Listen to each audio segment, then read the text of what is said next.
Hey everybody, welcome to another episode of Radio KBE. We are back with another live stream on the Lakers and just kind of the stuff that's been going on. Today or tonight, we're going to be talking about the Lakers schedule release. Specifically, we'll be taking a look at Mike Trudell and his breakdown of the season, which I thought was a nice breakdown of everything that's gone on with the schedule and just kind of very clearly thought out, just kind of planning out exactly how this was going to look. So how the schedule is going to look and what the strength of the schedule may be.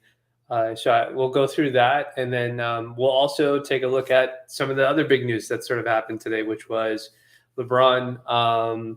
LeBron just essentially re-upping with the Lakers for what is a 1+1, which, as you know, we've been talking about if you watch any of the videos for weeks, if not a couple months now.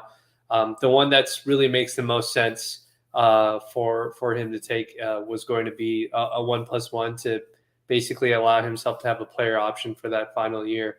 Some of the stuff I didn't know was that his salary could go higher if the salary cap rose for a certain week and stuff like that. So I thought that was really interesting. But as always, I just want to thank everybody for joining. I really enjoy doing these, and I like it better doing it this way because I can see your comments. So, good evening, good morning, good afternoon to everybody. I see you guys filing into the chat already. It's good to see everybody in. Let's just sort of just jump into it, and I'll share my screen, and I'll share specifically let's see here. Here we go.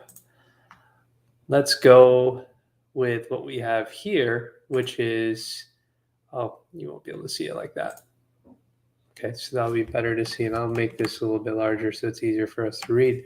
So let's talk about the big news that's going on right now. First and foremost, LeBron agreed to a 2-year, $97 million extension, which was the most that he could get.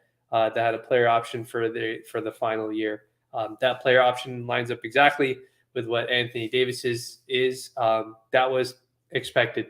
The other part that was, like I mentioned, an interesting part was that it can go up to $111 million. So the cool part about this is that it makes LeBron like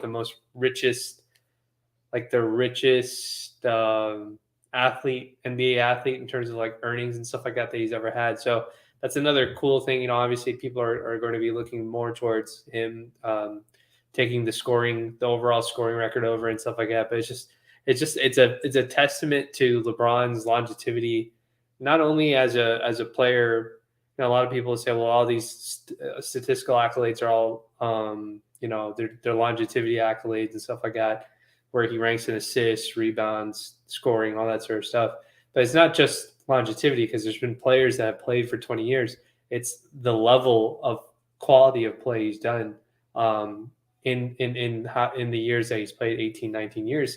And the what's even more validating of that is that even at this age, he's still getting max contracts, which is, it's pretty crazy to think that a player who's about to turn 38 years old can still command a max contract to that degree. So, this news release is pretty straightforward. There really wasn't anything extraordinary like within it and stuff like that. There was some stuff in here in regards to just kind of the salary cap available and stuff like that. And that's probably the next thing I just sort of wanted to talk about. And there's actually give me 1 second, I'll pull it up. There's actually Eric Pincus actually wrote, and let me pull, I should have done this before, so I apologize. But Eric Pincus actually already did a write-up in regards to, and we'll cover that too. So there'll be some bonus stuff that we cover.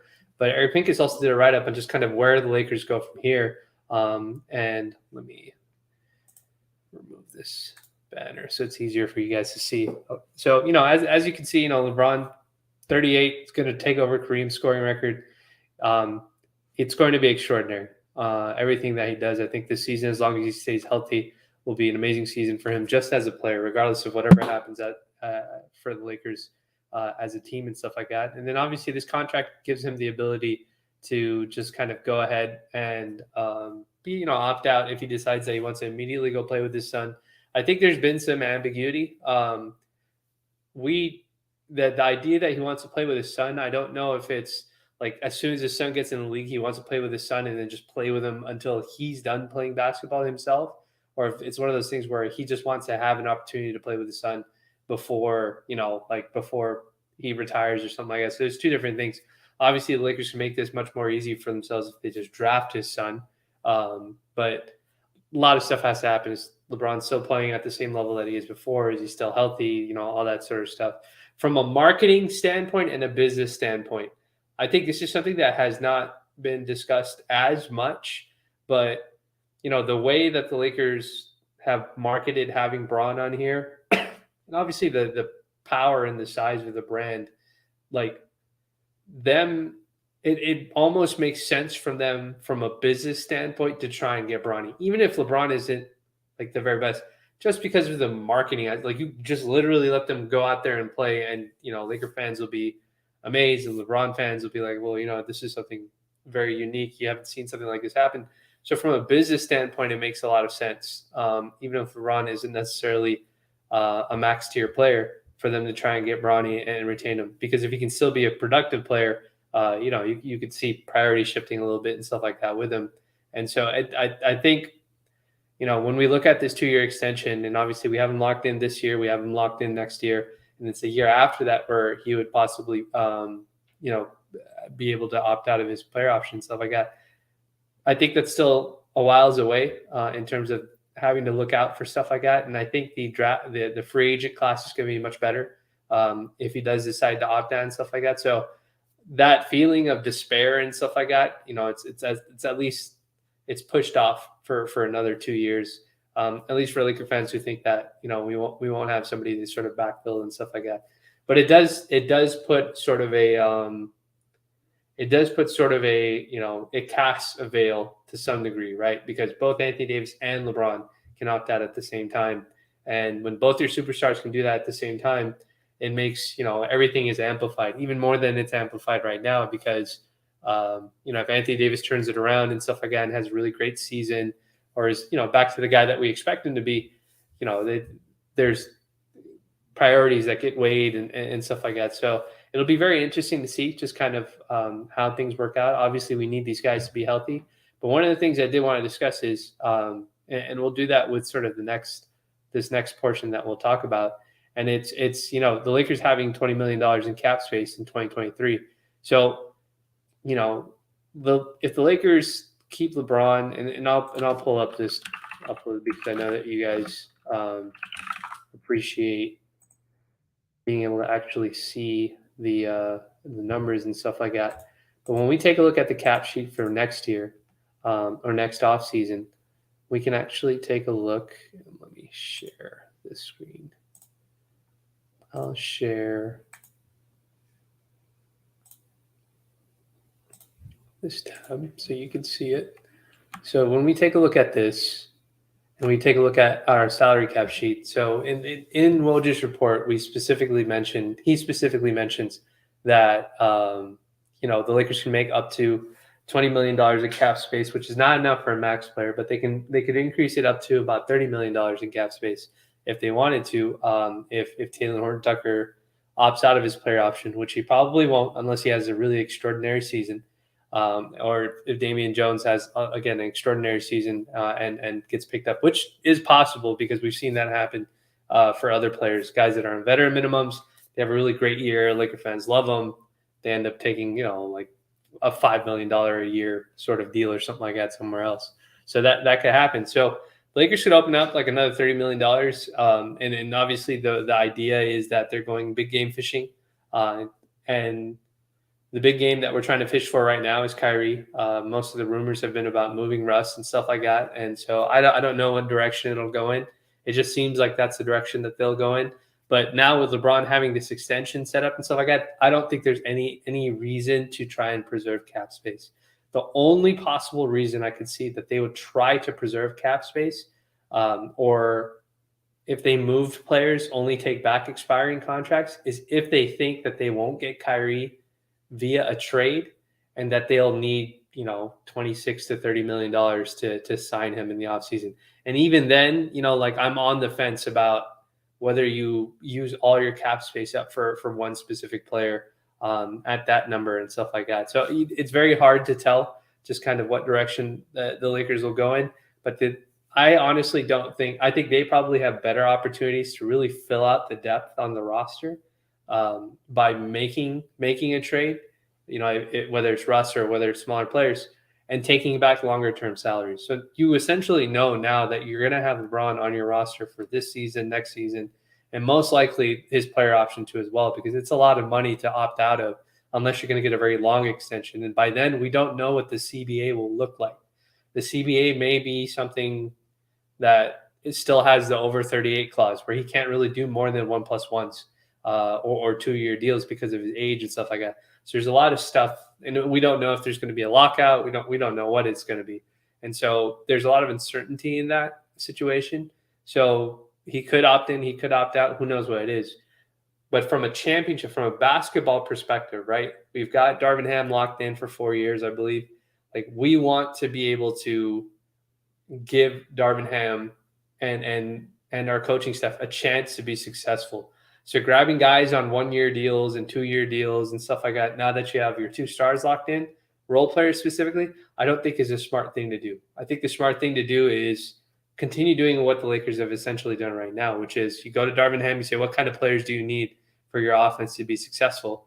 And if those players have 2 years remaining or 3 years remaining, you should still target them. You shouldn't try to get ahead of LeBron potentially retiring or opting out and leaving. Same thing with Anthony Davis, because those contracts, if they're 3-year contracts, they'll be expiring the year that those guys opt out. So you could trade them away anyways when that happens. That's just looking forward and thinking forward.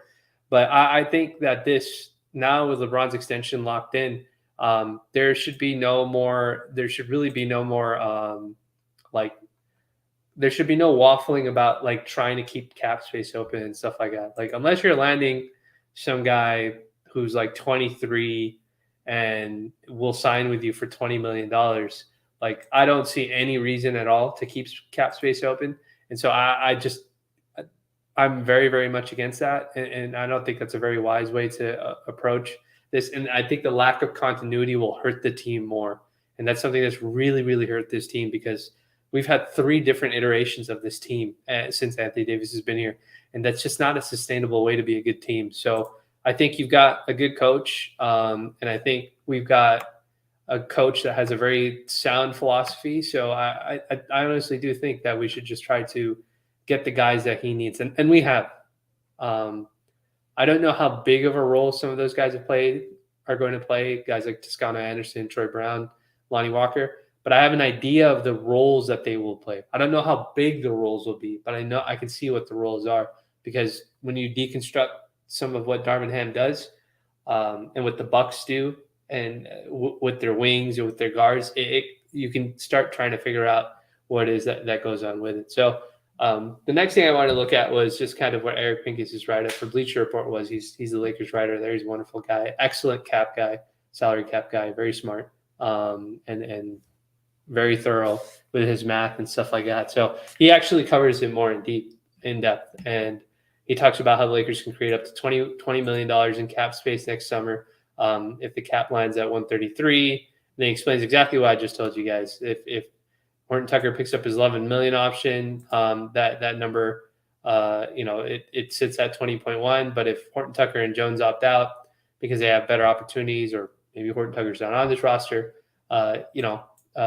can open up to $31 million. It's short of the max amount, but that is a pretty good amount for a guy like Kyrie, who's probably not going to command that on the open market, just because of everything that's happened. And he does bring up something else too as well. Even if they use that cap space on a big star, you still have your taxpayer mid-level and your biannual. It's a little bit more tricky to squeeze in those numbers, because you'll get hard capped underneath. And if Eric ends up watching this, that's his favorite topic of subject, so you guys can ask him about the hard cap. But that's, it's a little bit more tricky. Rob has to be careful. but it's not like we haven't operated under the hard cap before. The year we won the championship, I think we may have been hard capped, but it's very, very much possible. The hard cap is not a limiting thing. It's only limiting if you don't know how to maneuver under it. And so after that, Eric, who's been on top of this for a while, he talks about different destinations for Westbrook and stuff like that. And I think the cool part about this is now we're hearing about more teams that are being sort of revealed or just kind of being unearthed. So originally the teams that we kept hearing about, and we had like a whole week dedicated to them, was like the Pacers. And the Pacers were like, oh, you got to give us 2 first-round picks for these guys, even though nobody's even giving you 1 first-round pick for it, but somehow the Lakers have to give you 2 first-round picks for it. And then obviously the Nets with Kyrie. But if you notice here, another team that gets mentioned here too as well is the San Antonio Spurs, which is important because if you watch any of the videos that we've done, one of the things that I've mentioned multiple times is that I would not be surprised if Sean Marks of the Nets was the one who reached out to the Spurs to see what they were going to do with their cap space. And because basketball is a relationship business, if Sean Marks, because he does have a relationship with the Spurs office, maybe talking to them about being a destination for Russ. And the reason for that is because they have cap space. So if they get a first rounder for Russ and they send out, in Eric's write-up, he mentions here, he gives the example of the Jazz one, but the Spurs one's right here in his write-up. Like in the Spurs one, he mentions, the Lakers can take on Doug McDermott. They can take on Josh Richardson. They can send Russ to the Spurs. And so the Lakers would take on Kyrie, Josh Richardson, Doug McDermott. They send out Russ. They send out a first. Maybe they send out 2 seconds to Brooklyn, or however those picks have to work out. I don't know if they'll give up 2 firsts to make it work, but it's an enormous amount of, that changes. That's a lot, like you go from a situation where now you have Kyrie as your starting point guard or your starting scoring guard. And then you have Josh Richardson, who has some ball handling skills and point guard skills, 6'6", good defender, 3-and-D guy, can run some pick and roll and stuff like that as an auxiliary, as a secondary ball handler. You can see how that lineup shapes up to be a little bit better. It can be a Kyrie, Richardson, Braun, AD, and Thomas Bryant or Damian Jones lineup. And so that's really interesting for that to be. But obviously the cost of it is what really matters the most. And then you have the other option. This is also another team, another scenario that I mocked up and that we discussed together.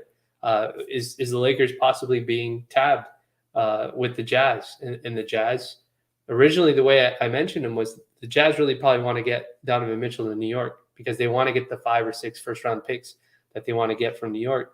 But the Knicks don't have the big expiring salary to send to the Jazz, so they're probably calling the Lakers to send Russ to the Jazz. And then, Mitchell goes to the Knicks, Lakers send a first, and Lakers absorb Patrick Beverley. And he mentions it here. You've got Mike Conley, Malik Beasley, Jordan Clarkson, Rudy Gay, Patrick Beverley, Bojan Bogdanovic, tons of players with middle-tier salaries, but really important playoff depth that can help the Lakers out, both in the regular season and in the long run.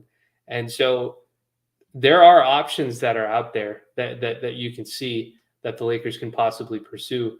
The math works out. It's really just a matter of pick compensation and stuff like that. And I think what Eric mentions here is probably the most important thing, that LA wasn't ready. LA may have been ready to give up those picks or trade those picks out if it brought back, Kyrie plus whatever talent he needed, the Lakers wanted in return.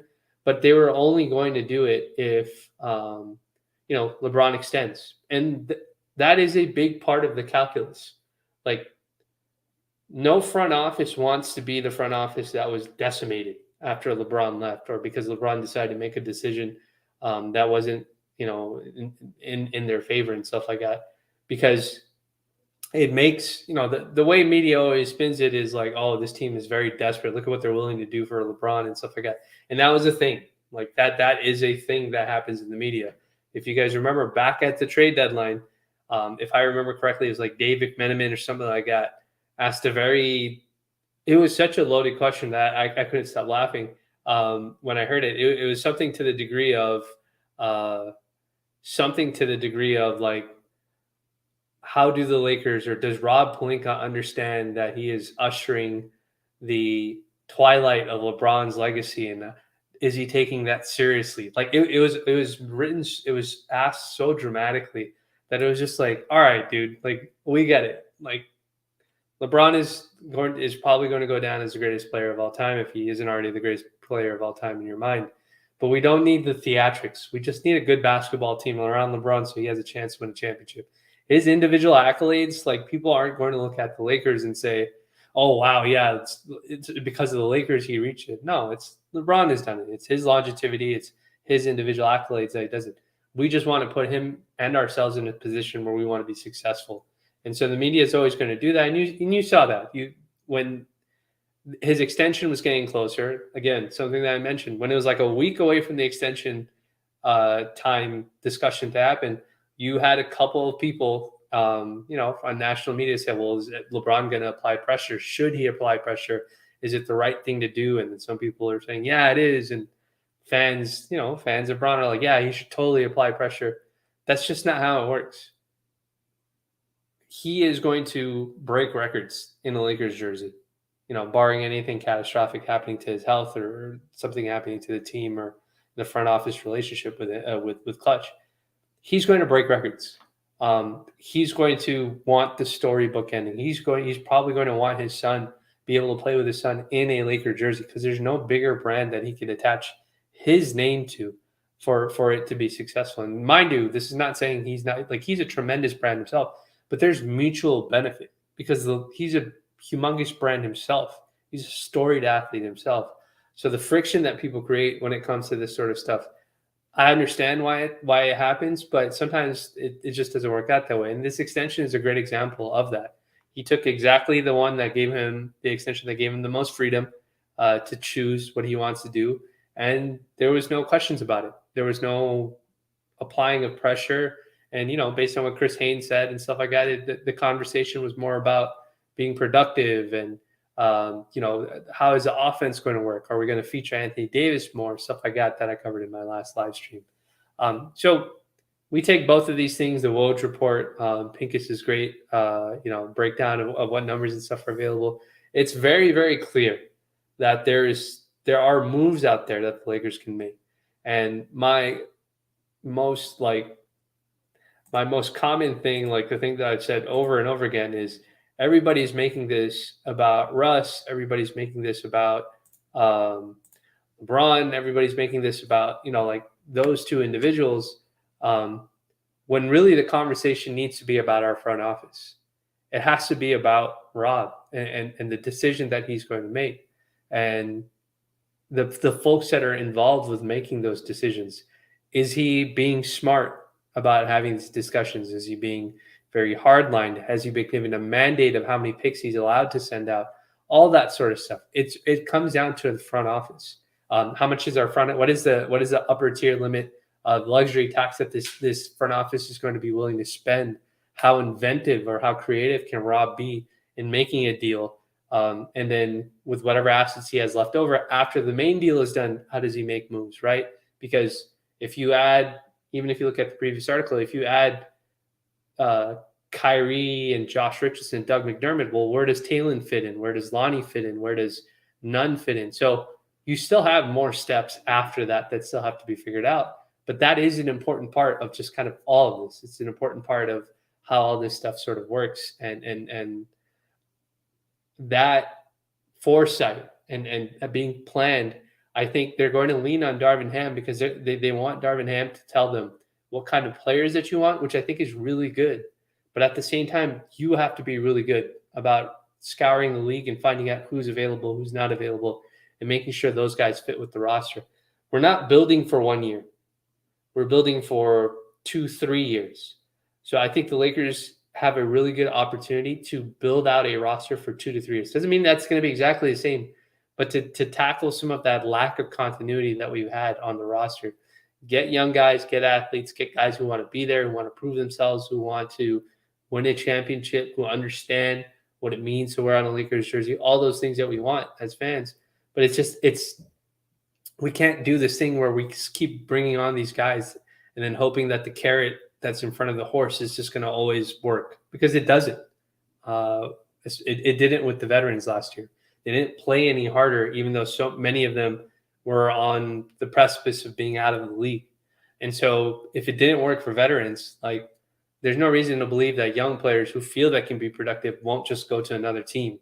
So we shouldn't do that. We should really focus on trying to bring on playoff battle tested guys that can help this team, not only in the regular season, but in the playoffs too as well. When the game slows down and LeBron really has the ball in his hands, all the time and stuff like that, or for what it feels like.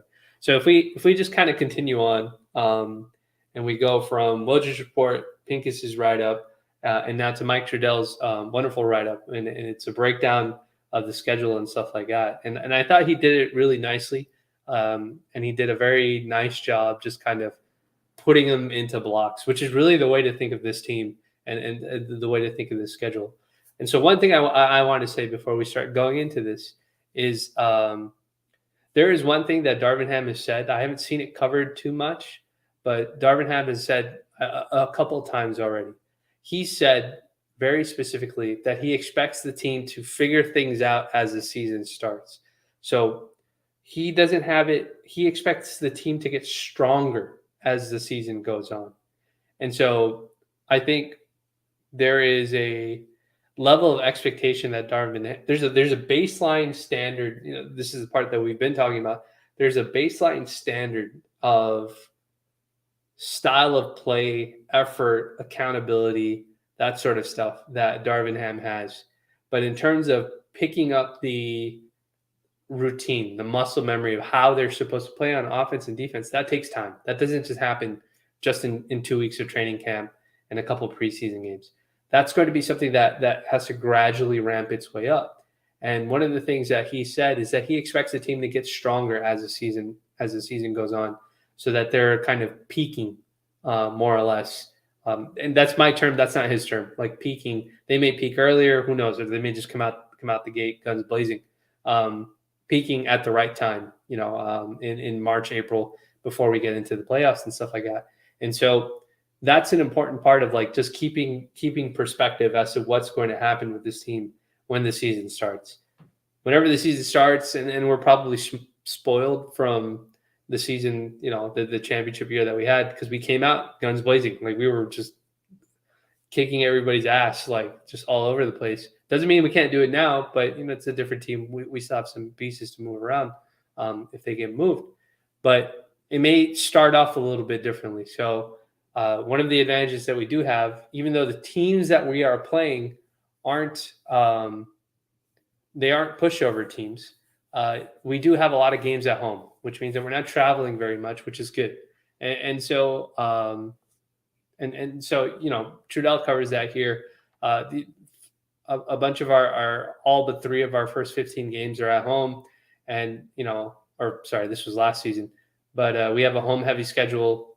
Let's see here. We only got 5 of the first 15 at Crypto Arena. So like we've got a lot of games that start off at home. Obviously there's no games being played on Halloween Day and stuff like that. And he sort of mentions in this article how LeBron, I think one of his favorite holidays is Halloween, because he throws like a big bash and all that sort of stuff.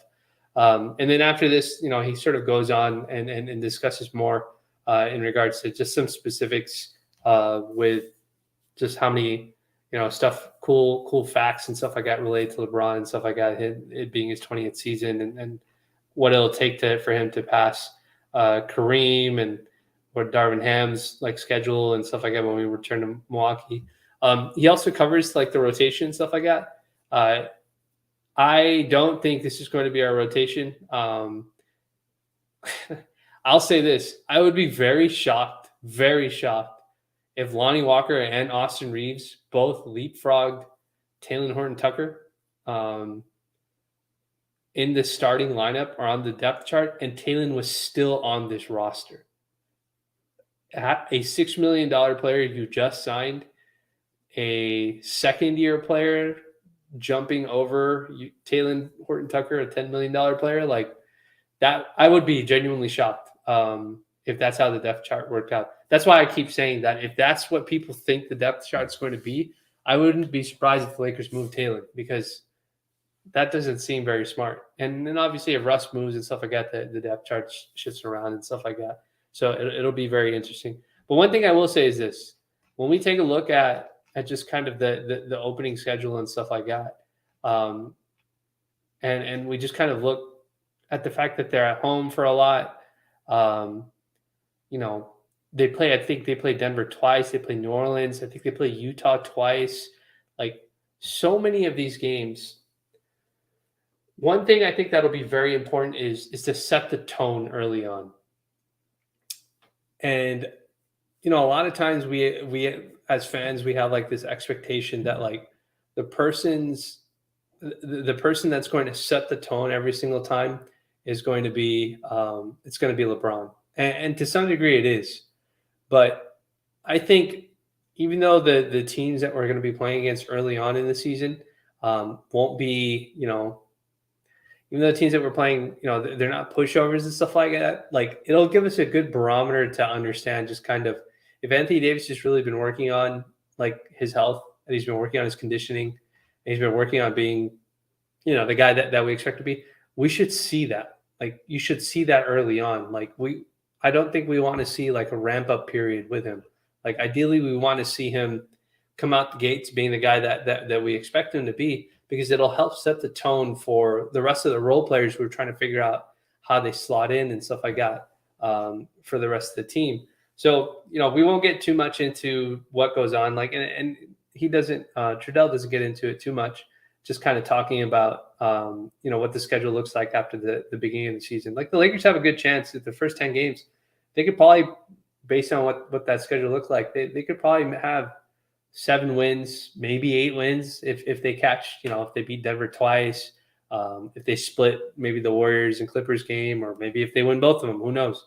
But it really just depends on how they come out playing. And I'm a big proponent. I'm a big fan of Darvinham's offense and his style of play. So I do think, and I think when you get younger players, there's a little bit of more of a chip on the shoulder and stuff like that when it comes into some of those bigger matchups. So I think it'll be interesting to see what happens with that. And so after this, we sort of get into just what happens after the break and stuff like that. And Trudell covers just kind of how many, if you guys remember, like once you get into like January, February is when we start having like those East Coast trips where we spend like 5 games on the road, and we end up playing like Indiana, Toronto, Milwaukee, Charlotte. So like those road games are going to come up and stuff like that.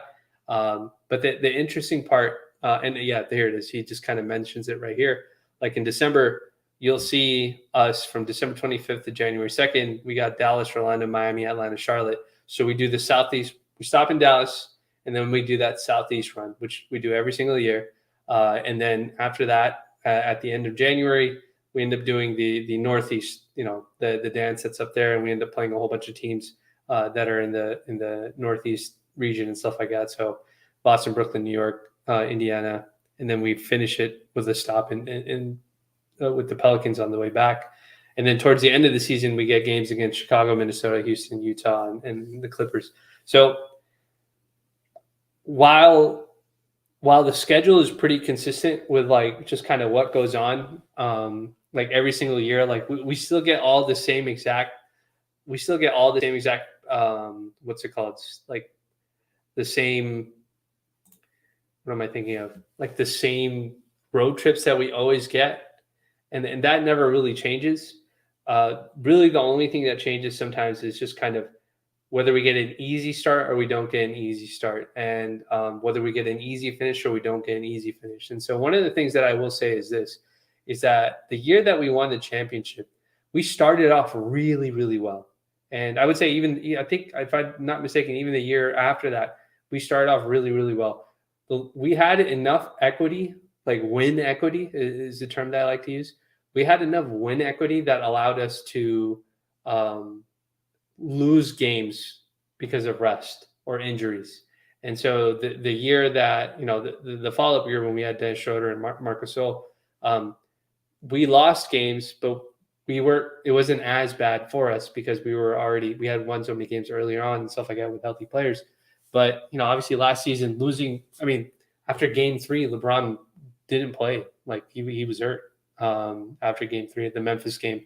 I think he took rest or something like that, and he didn't play like a full complement of game, like the next 10 games or something like that. And so, and then obviously when he came back, Anthony Davis went down. It was a complete mess with how sort of things worked and stuff like that. So that's going to be a big part of everything, hams, rotations, and all that sort of stuff.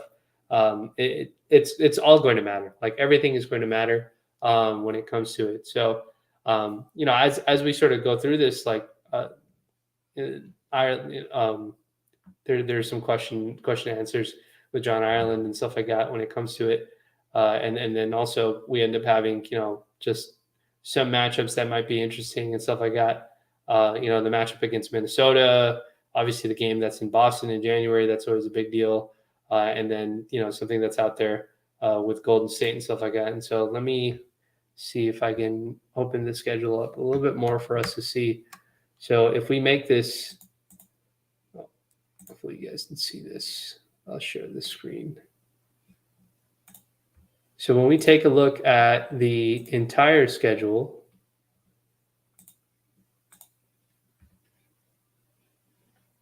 sorry. So when we take a look at, there it is. We take a look at the big schedule and we take a look at it month to month. You can see that most of the games are spread out. There's not too many back-to-backs. There's like in the first month, there's not very many games where we play like 4 games in 5 days. Like that's not even just a Lakers thing. That's like in general, it's just a horrendous thing that just keeps happening that the NBA should stop. So like in November, we have 4 games in 5 days in the second week of November. So those weeks are the weeks where I'm always like a little like I always look at those weeks. I say, all right, we may have a bad week here.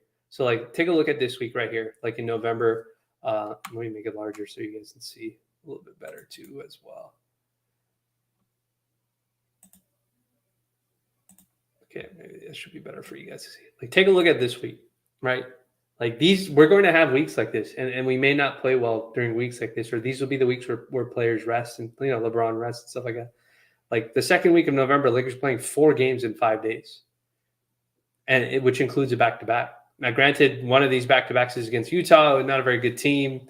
Obviously, schedule makers have some inside knowledge that Mitchell's probably going to get traded, so they're not putting Utah on national television anymore and stuff like that.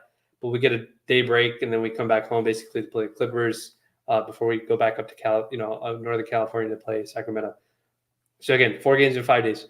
Look at this one right here. The second to last week. So this is Thanksgiving weekend that we have here. Lakers will play San Antonio 3 times. We did that last year. I think the first game against San Antonio at San Antonio, we won that game. LeBron didn't play in that game. I think Russ had like 37. AD must have had like 20-something or 30-something. Malik had a good game. I think we beat San Antonio twice, and then we lost like the final. Well, when we didn't have Anthony Davis, and it was just like Russ and LeBron, I think we ended up losing the very last matchup of it. But again, so you have 2 weeks now where it's 4 games. So Darvin Ham's whole minutes restriction philosophy and stuff like that stuff all matters. Like that stuff is going to matter. Like when you only have 2 games, the minute restriction is not that big of a deal because you have so much rest. But the minute restrictions really, really matter for these games right here, no matter what the quality of opponent is, because every team plays at a high pace. So there's no time to really take off. So having young guys that are athletes and stuff like that's important, because we were asking Carmelo Anthony to play 4 games in 5 days, including travel. We were asking DeAndre Jordan to do that, Dwight Howard to do that. And they, would get nicked up and bruised up to themselves. And that would end up, that can take a toll on your team as a whole and stuff like that. So after that, when we continue and we move on, take a look at December. Like this is a jam-packed, even though this is at home, this is a jam-packed schedule, or a lot of away games. It's a jam-packed schedule. This first 2 weeks of December. This is 3. This is what, 5 right here that we're looking at? No, sorry, 7 that we're looking at. Lakers have 1, 2, 3, 4, 5. 5 games in 10 days. That's a lot. Those are a lot of games. 5 games in 10 days is a lot. And it's not like we're the only ones who are doing it, but just to give you guys an idea of how the Lakers have to manage their schedule and why the minutes restrictions and stuff like that are so important. December is a great example. Like getting off to a nice start in October, getting off to a nice start in November, it allows you to lose some games in December if you have to, because you have to play 1, 2, 3, 4, 5 games in a row on the road in December. Or sorry, not 5, 6 games in a row in December on the road. And so that's tough. That's not easy to do. And then as soon as you get back, your first game back after, they get a day break is to play Boston, who was, they made it to the finals the previous year, and they've improved as a team too as well. And then right after you get a couple days break and stuff like that, you're back to another 8 games in 12 days, 8 games in 14 days. Sorry. It's a lot of games. So if you want to be able to manage yourself for these games and stuff like that, you just have to do it. And when in the months where you have space. So you look at December, you look at January. January is not as bad. You can see it's a little bit more spaced out between the games. We have probably 2 bad weeks right here, but we're at home, so it's not too bad through mid-January and the last week of January there. And then things start kind of easing up. Right? February gets a little bit easier.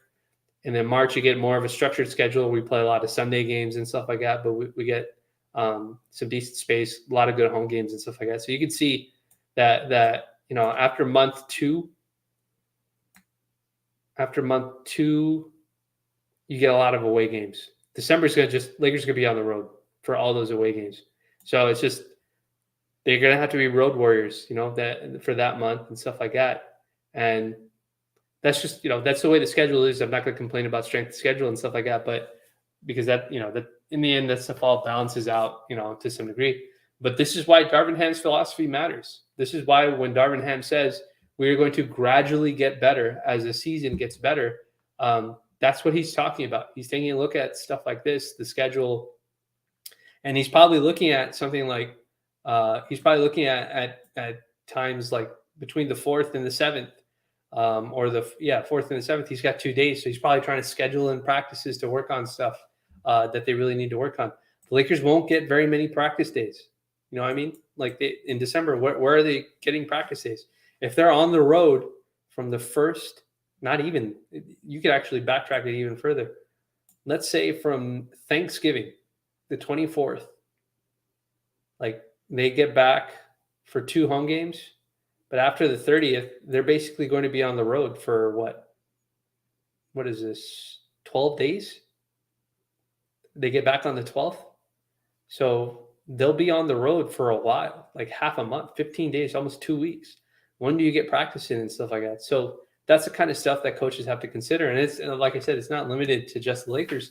Like all teams have to deal with it. But for this team especially, the best thing that the Lakers can do from a roster construction standpoint is if they're going to move Russ, if they're going to move Taylor, bring back guys that understand how to make sure that they can handle themselves during the regular season, who understand how to pace themselves, who know how to compete and win games without needing too much instruction. So that's why you can see that's why the Kyrie thing is such a big deal, because Kyrie can just go in and score. Like just give Kyrie the ball, let him go score, put up his 30, whatever, on 50, 40, 90. Like that takes care of a lot. Anthony Davis can focus on defense and other guys can focus on defense and rebounding and stuff like that for the days that they just don't feel right. Or when they play up against teams that are just, fouling the shit out of them and they can't get calls and stuff like that. So those kind of things matter. And you want to have sort of these opportunities and things sort of laid out and stuff like that for this team for them to be successful. So, overall, the schedule is pretty consistent, just kind of with how it's always been in terms of like the road, when they play on the road and when they play at home and stuff like that. So it's just a matter of Ham's philosophy, and I think the fact that he's not going to be, and I'm assuming this is what it is because this is what the Bucks do. They really do not play their starters, like their star guys, Drew, Middleton, Giannis. They don't play more than 32 minutes a game. I think he's going to do that same exact thing. Like he's going to keep a very, very hard line.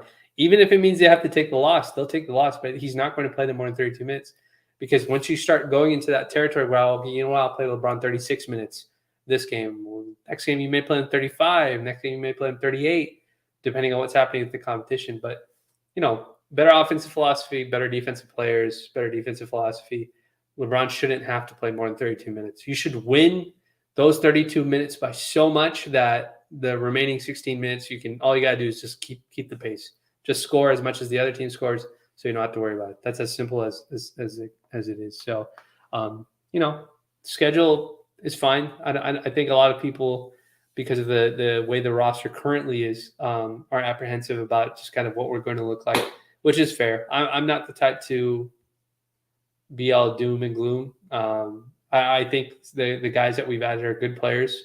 I do think we need shooting, and we do lack in that department significantly. But I don't think we lack in athletes, and I don't think we lack in like high motor players and stuff like that. I think we have that, and we've done a good job grabbing those players initially. So for the remaining, what we got, like 13 minutes that we have here, I'm not going to go over an hour like I did last time. For the remaining 13 minutes, if you guys have any questions, I'll go ahead and bring them up here. They don't necessarily have to be Lakers related. If it's something Lakers adjacent, I'll try and cover it to the best that I can too as well. And as always, just to interject, if you guys do have the chance, if you can like and subscribe at the YouTube channel, it helps the channel out a lot. If you like it, leave comments, whatever it is, it helps in I don't know what the YouTube algorithm is, but it gets me more views. My goal is to try and get to 1,000 folks before the regular season starts. So then, I can do more chats and stuff like that, and monetize the channel or whatever that means, and just sort of go from there. But let me start diving into your questions that you guys have. And as always, I see a lot of familiar names here. So thank you everybody for joining as always. So let me start going into. So actually before that, Bubby, thank you. I appreciate you joining the live stream and watching the live stream. What we've got here. Avery, you've got a question. What do you think this is extension regards to trade being imminent? I don't know. So I've heard a lot of people say that. There's nothing wrong with people being very excited about that. I don't think him signing the extension has any indication on like what the trade is, because the trade is more dependent on what another team wants to do. It's not necessarily dependent on what's going on with LeBron. I think what it does do is that if anybody was in active conversations with the Lakers about trading and was trying to use that as leverage, which I don't know if they would, that's gone now. So him signing the extension now helps the Lakers out in terms of like a leverage thing and stuff like that. But I don't think it makes a trade more imminent. Like, I don't think he was sitting there saying, I'm not signing this until you like show me what the trade looks like, because that's just not good business. It's not a good way to be in terms of it. So I think probably what happened is he sat down with Darvin Ham and Rob Pelinka, talked about the things that we need to do, the things we need to address. I'm sure there was some, just kind of back alley conversation of like, are we trying to make moves and stuff like that? And he probably was assured, yeah, we are. And so he went back, talked to his family. They made a decision as a family, and he decided to sign his extension today. And I think that's all it was. And so, whether there's been promises being made or not and stuff like that, there very well may be. But the trades are not dependent on his extension. The trades are dependent on the player being available to being traded. And I think everybody has reported ad nauseum, Kyrie is not going to get traded unless KD is traded, just because they're not going to do that. And so, it hurts the trade position if you trade Kyrie before KD. So I don't think it means it's more imminent. I just think it means LeBron's locked in. But it is possible, I could see why people think that, like that, him knowing that there's a trade eventually coming is part of it. I think that's okay. That's fair to say. And then you had a follow-up question. So with the Spurs trade, what do the Nets take back in return? Probably just picks. maybe like an expiring salary, like a shooter or something like that, to put around Ben Simmons. I don't think the Nets are looking to take back a ton of salary because they're probably going to take back a bunch of players in the KD trade. I don't think they're looking to. I think they're just looking to get rid of Kyrie. Uh, as much as people want to say that Russ has a terrible market, Kyrie's market is even worse. Like if you think Russ's basketball ability is very bottom, that's fine. I understand it. And Kyrie's at the very top, that's fine. But the fact that the things have worked out the way that they have for the Nets, and nobody has reportedly reached out for Kyrie. And if anything else, teams are denying reaching out for Kyrie. Like that should tell you how bad his market is, considering his basketball talent. So I don't think the Nets want to take anything back. If they do, it'll be something very nominal.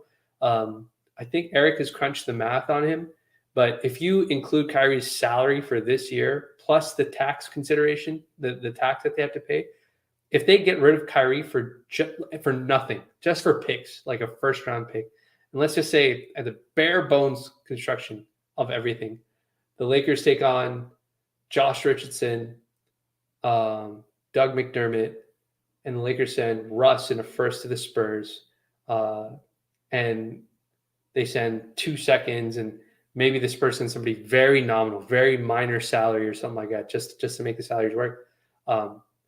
Just getting rid of Kyrie off of their books saves the Nets almost $80 million in payroll and tax money. That's an enormous amount of money for them to save. And if they're going to be getting a bunch of players, like they already got Royce O'Neal, they're bringing back Patty Mills. Ben Simmons is still there. Like if they end up bringing back a bunch of guys, like guys that would play around Ben Simmons and stuff like that, and fit into the offensive style they want to play, they may not necessarily want players back. They may have the players that they need that come in another way. So may not be anything more than picks. And from what I've heard, that's kind of what it is. Like they're not. They can get back a good player for sure, but the amount of money that they've spent behind Kyrie is a serious thing. And his market is not as good as people think it is. Let's see here. If the Lakers trade Russ for 3 players, who do you think the Lakers would waive to make space for the incoming players? So Wenyen, Scoop, good to see you again. Thank you for the question. And I think it's going to be Wenyen. If he doesn't get tossed into the actual trade just for additional salary ballot stuff, Wenyen's probably the guy that's going to go. I think the Lakers have 14 roster spots guaranteed on the guaranteed roster filled up. So we have 1 extra spot. So if we go 1 for 3, we have to waive 1 spot. So chances are the Lakers will probably try to send Wenyen along in a trade. If you guys remember the Jazz trade that I mocked up, I had Wenyen going to the Knicks and Russ going to the Jazz because we had to send something out to those two. Like you have to touch each team. That's how the rules work. The NBA rules work. That's probably the guy that you're going to do. You think about it with Troy Brown, Damian Jones, Thomas Bryant, Juan Toscano Anderson. I don't know where the minutes come for Wenyen. Like he's your 3rd center, or maybe your 2nd or 3rd power forward on the roster if you don't include LeBron as a power forward for Anthony Davis when Anthony Davis is out. So I just don't see it fitting in. So I think he's going to probably be the one who gets moved out if they do like a 2 for 3 in a 3-way or something, because they do need the salary to move that. If it's not Taylor or Nunn or something like that. But I do think Taylor or Nunn are potentially tradable assets too as well. Let's see what we got here. What trade? So Avery, you had another follow-up question. So now that LeBron signed an extension, what trade would you like to see the Lakers make?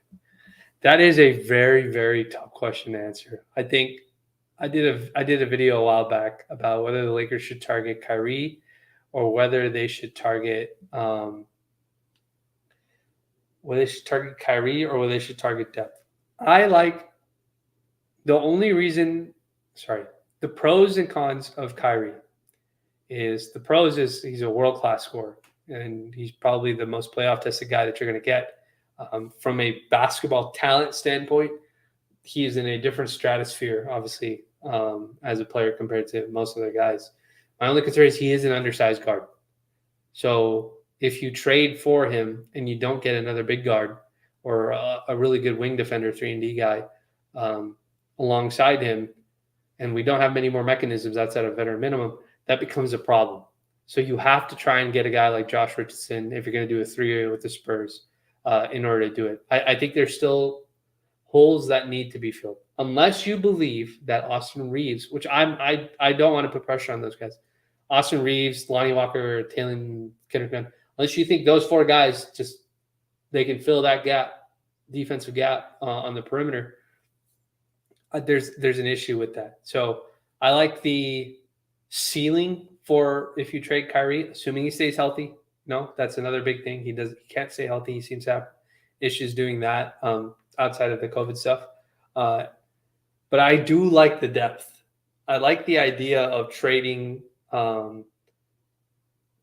Russ to the Jazz if that's an option, and bringing back 3 guys or 4 guys, stuff like that, like guys like Pat, guys like Bojan, guys like Rudy Gay, guys like, just, I'm not saying that we should get these guys, but like any trade we do, we should really, really try to take on as much depth as possible, because the Lakers need playable playoff depth, or depth, shooting depth, especially.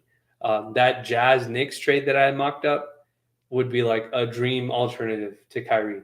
Like, you would land, that mock-up had Fournier, it had Bojan, it had Pat, it had Reddish, and the Lakers still had the ability to squeeze in like a 5th player, like Jared Vanderbilt or something like that. Like, that would be amazing. The Lakers would be set for like 2-3 years.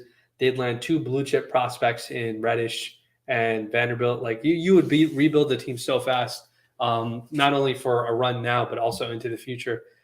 I would almost prefer that to Kyrie, but it's just, it's Kyrie. So, and the Lakers are a superstar franchise, and that's who they like to cater themselves to and stuff like that. So that's what it would go to. But it's got to be something that's just more than just one player, Avery. So I hope that answers the question. Because one player is not solving all of our issues, and I honestly do believe that. Like, one player is not solving all of our issues. It requires the existing players on the rosters to take a step forward, as well, or for us to add more skill, shooting skill. Let me go to the next one. How important do you think preseason will be to set the tone for the season? Do you think Bron and AD will take it seriously? I do think they will.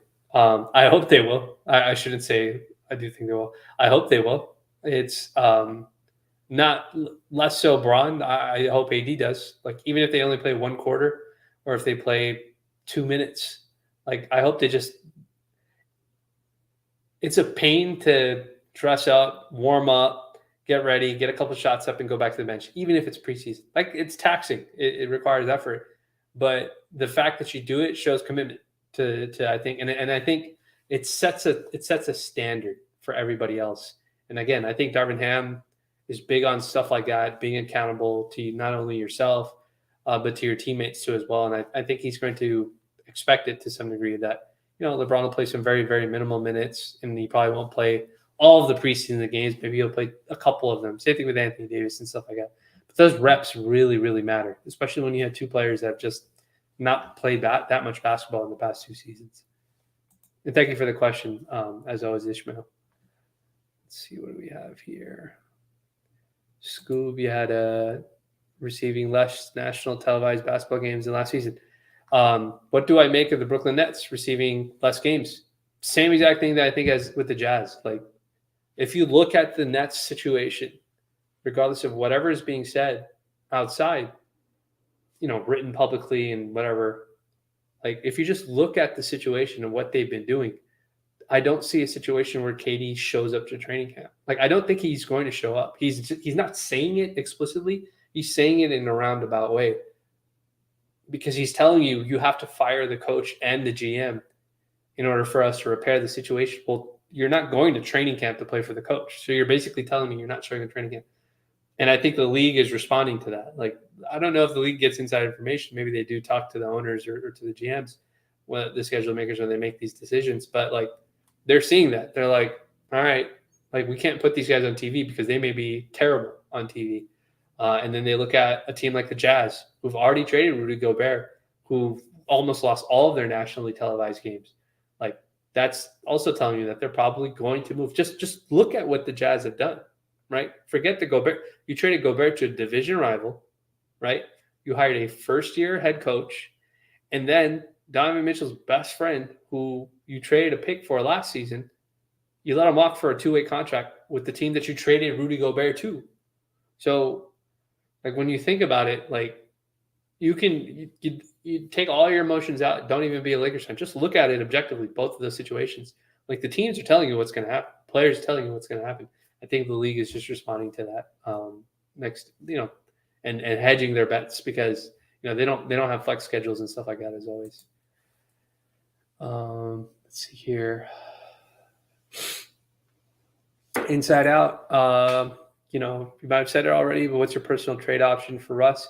I think if you land Kyrie, and if Russ goes to a team like the Spurs as the third team destination, and the Spurs send his back, Josh Richardson and Doug McDermott, I think that's a really good option because you land a superstar tier player. We get his bird rights.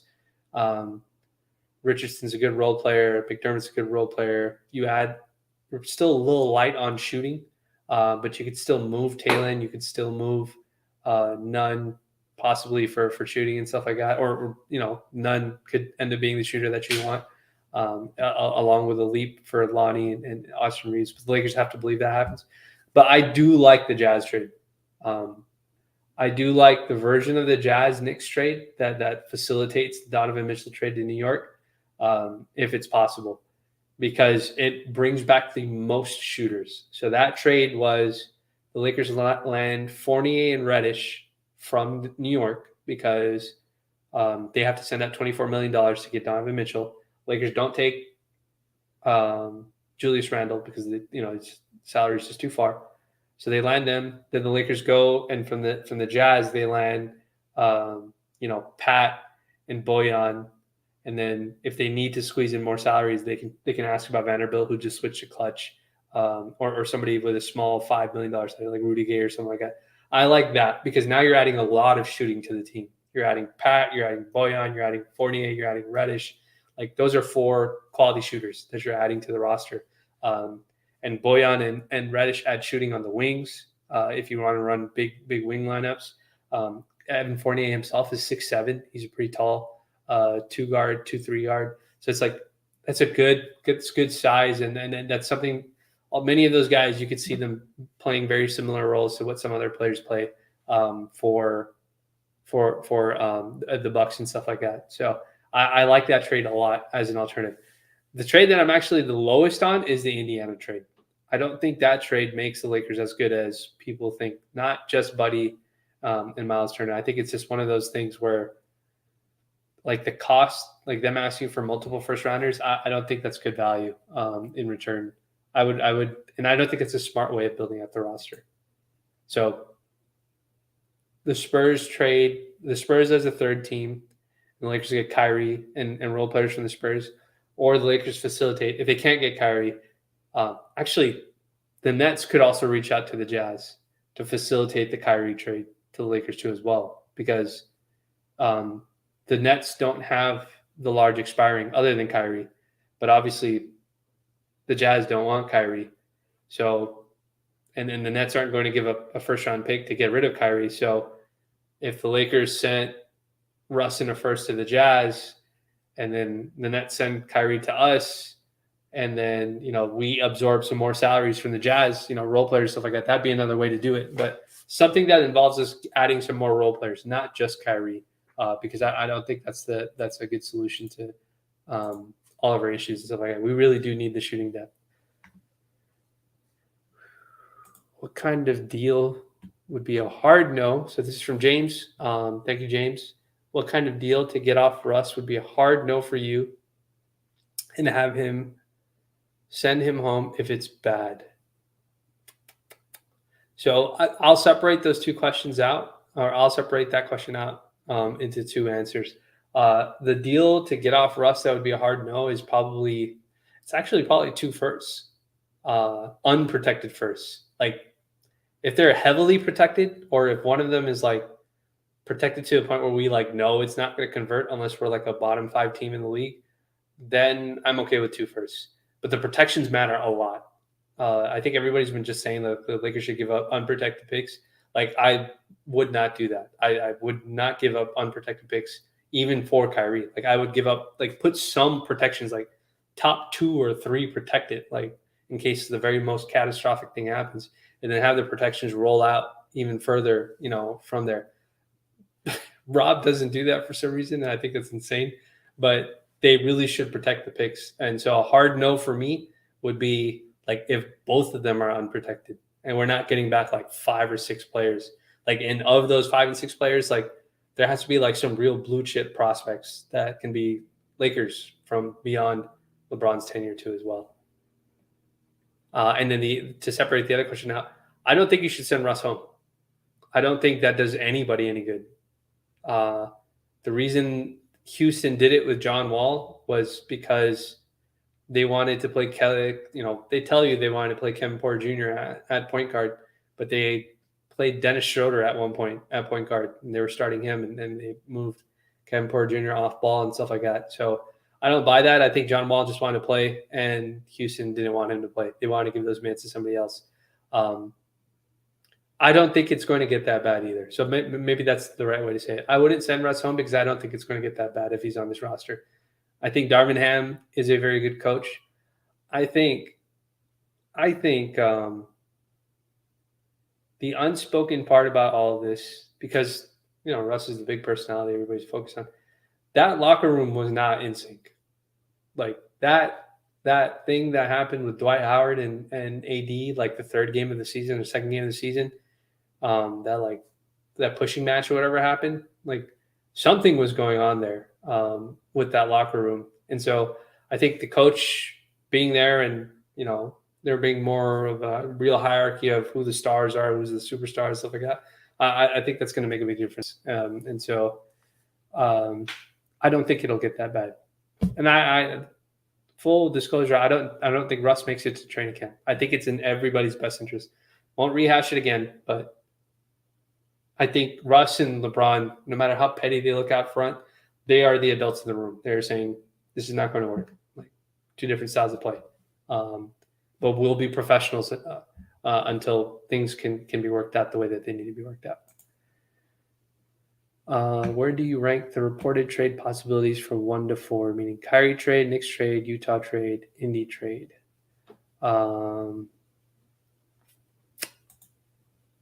So the Kyrie trade that I've seen involves, the one that I haven't seen is the one that involves the Spurs as the third team. The one that we have seen is the one that involves the Pacers as the third team. And that one involves the Lakers, I think, giving up 2 first-round picks and potentially landing Kyrie, Miles Turner, and Buddy Hield. That is a good trade depending on what the protections on those picks are. I don't think Miles Turner and Buddy Hield are worth 2 first-round picks. As much as people like to say that Miles Turner is worth a first-round pick, if the Pacers were getting a first-round pick in return for Miles Turner, I think he would have been traded already. And I don't think anybody's offering that because of his injury situation and the fact that he's expiring. I'm not against that trade. I would say that I probably have that at like my 3rd favorite or 4th favorite. I like the Spurs version better. That trade would involve, if we use Pincus's construct, it involves the Lakers getting Kyrie, Richardson, McDermott. I like that trade better because I don't think it would cost you 2 firsts, maybe a first and 2 seconds, like 2 of the seconds that we got from the Washington trade when we originally traded for Russ.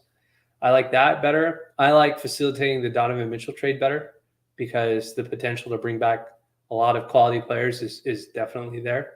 And guys that would fall right into that 2-3 year timeline for the Lakers. And then, that's probably, I don't think there's going to be a 1-to-1 trade. I definitely don't like Russ and 2 firsts to Indy just for Miles Turner and Buddy Hield. So that one, I would throw that one out the window. I wouldn't even discuss that with Indy. I'd just hang up the phone if I was Rob. But it's Rob, so I don't know what that means. But yeah, I would probably put a Lakers Nets, to answer your question, Lake Show. Lakers Nets Spurs 3-way. I would rank that 1. A Lakers Jazz Knicks 3-way. I would rank that like 1B, 2. 3 would be like Lakers Jazz Nets to facilitate the Kyrie trade. And then the last one is probably Lakers Pacers Nets. So hopefully that makes sense if you're keeping track. Let's see here. What do we have? So we have one last question here from Scoob. You probably touched on this before, but how bad did Gobert trade mess up the market? You know, I think social media's perception of Rudy Gobert is much more different from what I've talking to writers and stuff like that. Their perception of him is much more different. And I have seen some people say that he's worth the picks, but the issue was the protections that they put on the picks. The picks, they were all like almost all unprotected picks. That was the only pushback that I've heard, just kind of talking to folks and stuff like that. So I think that I don't think it messed up the market. I think Minnesota probably just thought that they jumped, like they couldn't pass up this opportunity and did it. Like, I don't think Gobert's trade is being used as the barometer for the KD trade, because I think those are two different players at two different points being asked to do two different things, right? Like, and the other way you see it also is just look at the situations. Gobert never burned any bridges with Utah. So when that trade happened, it was like he was in great standing. It looked like Utah was just running back. Like, Minnesota saw that also as an opportunity to weaken the division rival. So like now you're looking at Minnesota, unless Portland ends up, rising to the top, you're looking at probably Minnesota being probably one of the best teams, if not the best team in the Northwest Division. Like, that's how good people view Rudy Gobert defensively, at least in the regular season, until he starts getting picked on and stuff like that in the playoffs. But maybe the Wolves think that they can work around it. They have a better way of going about doing it. And remember, the Wolves didn't even have to give up D'Angelo Russell. They didn't give up anybody of significance. They gave up like all role players on their roster. So, they took a gamble, but I don't think it upset the trade market. I think the Jazz are just trying to get as many. Like, the Jazz know that they probably peaked with Mitchell and Gobert, and now they're just trying to get as many picks as they can. And so I don't think it's going to affect the KD trade. I don't think it's going to affect the Kyrie trade. Sometimes those sort of trades do affect the rest of the league, but I would see the Gobert trade as more of an outlier than a bar setter for everybody else. But again, if you follow Twitter, Twitter's telling you that KD should bring you back 8 first-round picks. He's not bringing you back 8 first-round picks. He's 34 or 35 or something like that. Like, he's not bringing you that back. And like, he has health issues and stuff like that too, to some degree. And durability and availability, all that stuff matters, and age matters. So I wouldn't say it upsets it too much. And I think I will finish this by posting a compliment from Broke Boy. I think your mock is better than Kyrie in your opinion. I appreciate that. I try to make sure I get all the math correct in that, so at least it's mathematically possible, and then try to figure out basketball talent wise and stuff like that it works out. But I lied. I went over an hour somehow. I don't know why I keep doing that. But as always, I appreciate everybody joining the live stream. I appreciate all the support, the comments, the tweets, the retweets, the shares, everything. If you get a chance, you can always go to Radio KBE on YouTube, and you can subscribe. Eventually, I'll get back to recording regular videos like I normally do. I do owe everybody a Lonnie Walker write-up, so I am trying to get around to doing that. But cutting the tape on him it takes a while, because there's a lot of different years that I have to look through and possessions that I have to look through. But as always, I appreciate you guys. Whenever you watch this, morning, daytime, nighttime, I hope you have a wonderful day, a wonderful evening, and I'll see you guys in the next video. So I hope you have a great one.